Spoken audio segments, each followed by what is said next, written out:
Hello, welcome to our third episode in our series on geotechnology. In the last episode we spoke about geodata and how we can create, or we need to create, what's called a digital twin.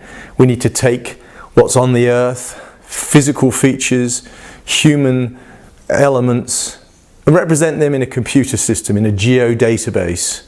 And we spoke about points, we spoke about lines, and we spoke about polygons. Those are the fundamental constructs of a geodatabase. In this episode, we're actually going to start talking just about the output from a geodatabase.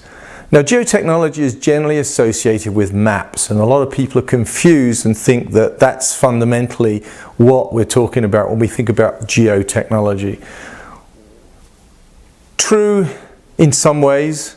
It is the most common output from a geodata system, but not true in many other ways, because really fundamentally we're answering where questions and representing data that has a location in various different ways.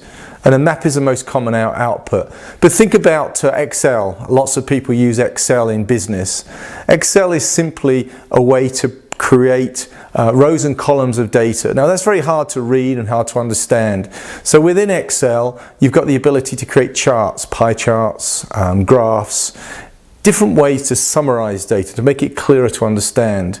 In the geo world, a map really is just an output. It's an output of that data, and it's a very easy way for people to understand a lot of data and put it in one place and see patterns and relationships. So that's all really a map is. And there's been a lot of conversation within the geo world what we fundamentally are. And a lot of people describe themselves as mapping people. Well, I've often argued in other videos that that's strictly speaking a very much watering down what the discipline is.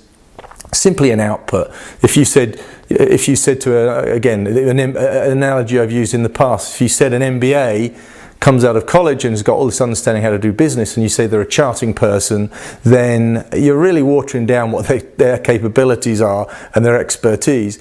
As mapping people, or as people who understand geotechnology, if we describe ourselves as mapping people, we're belittling what we do and what the technology can do. So I wanted just to underline in this third in the series on maps, that maps is simply the output, or one output from a geotechnology stack or a geotech solution. And often we'll see Uber and we'll see, again, autonomous cars.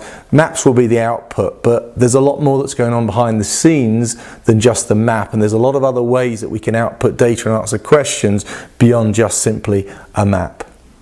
Thanks for watching. We'll cover in the next episode, we'll dig a little bit deeper into the history of geotechnology.